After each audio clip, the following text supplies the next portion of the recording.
क्या ये शख्स जो कि इस वक्त मुख्यमंत्री है, सिटिंग चीफ मिनिस्टर है एक यूनियन टेरिटरी के, क्या ये अरेस्ट हो सकते हैं?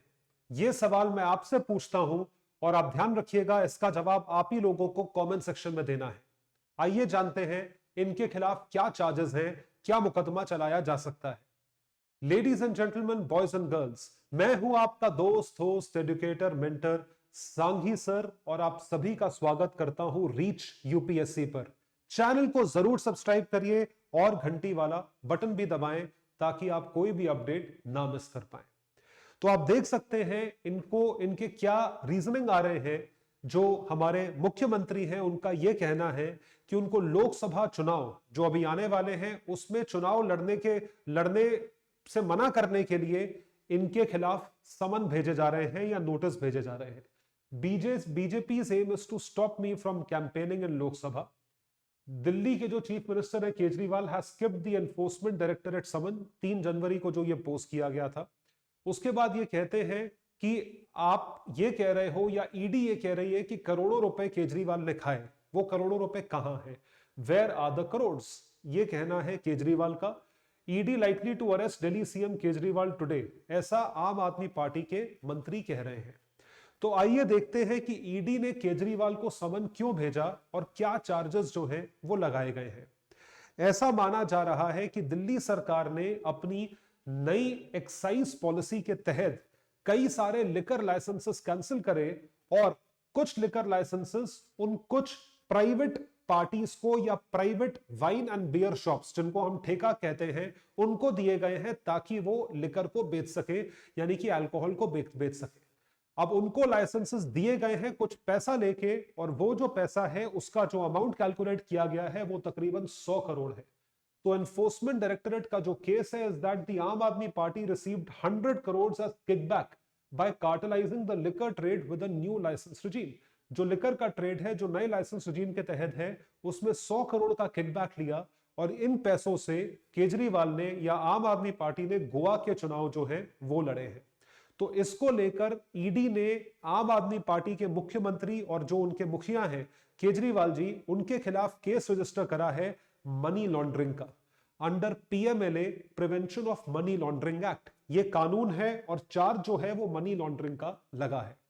तो कहना यह है कि दिल्ली सरकार ने एक्साइज पॉलिसी का मिसयूज करा लाइसेंसेस देने के लिए उस कार्टेल को, जो कार्टेल ऑब्वियसली करप्शन में एंगेज करता है या पैसा खिला सकता है, ऐसा इनका कहना था। तो दिल्ली सरकार ने क्या किया? What has the Delhi government done? It has closed government liquor shops and issued licenses to private parties, और उनसे काफी पैसा लिया है to run liquor stores on private basis across the city। Excise policy को इंप्लीमेंट करा गया 2021 में and it came into an end in 2022, और केजरीवाल ने कई सारा पैसा खाया। इसमें पैसा खाने के बाद जब पता लगा तो 10 महीने के अंदर अंदर इनकी पॉलिसी स्क्रैप कर दी गई। With in 10 months the policy was scraped. तो अब सवाल ये उठता है, शक कहां से शुरू होता है कि ईडी ने नोटिस भेजा, और ईडी के नोटिस या ईडी ने समन भेजा। समन का मतलब यह होता है कि आप आकर हमारे सामने प्रस्तुत होइए। केजरीवाल जी नहीं आए, उन्होंने समन को जो है तवज्जो नहीं दिया, इज्जत नहीं दी। तो केजरीवाल का क्या कहना था या केजरीवाल के वकील का क्या कहना था? उन्होंने कहा पहले केजरीवाल जी राज्यसभा के चुनाव में बिजी थे, उसके बाद वो जो है रिपब्लिक डे प्रिपरेशंस में बिजी हो गए, और उसके बाद जब रिपब्लिक डे भी खत्म हो गया फिर कहना था ये जो नोटिस है ये गैर कानूनी है, इल्लीगल है। ईडी ने अलेज करा है या इल्जाम लगाया है कि lack of transparency and responsiveness as reasons for his non appearance, कि वो ट्रांसपेरेंट नहीं है, वो चीजें छुपा रहे हैं। अगर कुछ छुपाने के लिए नहीं है तो आप ईडी के सामने प्रस्तुत हो सकते हैं, आपको क्या दिक्कत है, लेकिन उनके पास क्योंकि छुपाने के लिए चीजें हैं इस वजह से वो नहीं आ रहे हैं। तो केजरीवाल ने कहा कि चोरों की बारात है, which is very weird to expect from a highly qualified politician. This is something that he stated for ED. ये ED के द्वारा स्टेट किया गया। अब जो है, अब ये सवाल उठता है कि केजरीवाल के खिलाफ क्या चार्जेस हैं। जब हम कानून की बात करते हैं तो कानून के प्रोविजन को या दफा पता होना बहुत जरूरी है। तो एक्साइज पॉलिसी के अंदर जब पैसा खाया गया, जब करप्शन किया गया, तो उसको मनी लॉन्ड्रिंग का नाम दिया गया। मनी लॉन्ड्रिंग का चार्ज लगाया जाता है कानून में जिसका नाम है prevention of money laundering act, PMLA. जब मनी लॉन्ड्रिंग का चार्ज लगाया जाता है तो prevention of money laundering act के तहत एक दफा है सेक्शन 50, जिसमें ईडी उसकी जांच करती है और ईडी आपको समन भेज सकती है, नोटिस भेज सकती है। यदि आपके खिलाफ मुकदमा जो चलाया जाता है वो सही साबित हुआ, आपको गिल्टी पाया गया, तो आपको सेक्शन 50 के तहत सजा दी जाती है। वो सजा क्या है? सजा है इम्प्रिजनमेंट। जेल आपको हो सकती है 3 साल के लिए, नॉट लेस देन 3 इयर्स, और ये 7 साल तक भी जा सकती है, 10 साल तक भी जा सकती है। इसके साथ साथ आपके ऊपर मुआवजा लेवी करा जा सकता है जो कि 5 लाख रुपए तक का हो सकता है। It can be imposed on the offender, और ये एक नॉन बेलेबल ऑफेंस होगा as per section 45 of PMLA. Money laundering is a non bailable offence, यानी कि आपको बेल नहीं मिलेगी, जमानत नहीं मिलेगी। इसमें आपको अरेस्ट बिना वारंट के भी किया जा सकता है। एक तो नॉन बेलेबल है और बिना वारंट के अरेस्ट किया जा सकता है under PMLA. So this allows law enforcement जैसे कि ED to take immediate action and prevent the potential destruction of evidence or flight of the accused, कि कहीं अक्यूज जो है वो भाग जाए या वो एविडेंस को डिस्ट्रॉय कर दे। केजरीवाल जी के साथ स्पेसिफिकली प्रॉब्लम ये है कि अगर उनको गिल्टी पाया गया और कॉन्विक्ट किया गया, उसके बाद रिप्रेजेंटेशन ऑफ पीपल्स एक्ट और जो कॉन्स्टिट्यूशनल लॉज हैं उसके अनुसार उनको चुनाव लड़ने से भी डिस्क्वालीफाई किया जाएगा। He will be disqualified from contesting elections for 8 years. जब से उनको कॉन्विक्ट किया जाता है, disqualified from contesting an elections for 8 years starting from the date of conviction. तो अब आप सोच के देख सकते हैं कि ये चीज और कॉम्प्लिकेट होती जा रही है। ये provision aims to ensure that individuals involved in money laundering are not able to hold public office, सरकारी दफ्तर ना होल्ड करे जिससे कि वो अपने इन्फ्लुएंस को या पावर को उसका गलत इस्तेमाल कर सके। ये चीज नहीं होनी चाहिए। तो अब ये दफा लगाई गई है, समन दिया गया है, केजरीवाल जी पहुंचे नहीं है। तो अब ये सवाल है, ये आने वाला सवाल है कि केजरीवाल और ईडी के लिए अलग अलग कदम या अगला कदम क्या है। केजरीवाल जी को क्या करना चाहिए और ईडी को अब क्या करना चाहिए। तो केजरीवाल जी को तो देखिए प्रस्तुत होना चाहिए। Next step in this matter could be ED sending another notice और मूविंग द कोर्ट, कि वो कोर्ट जाए या एक और नोटिस भेजे। एक और नोटिस भेजने का फायदा है नहीं, ताकि केजरीवाल जी सवाल जवाब के लिए आए, जांच के लिए आए।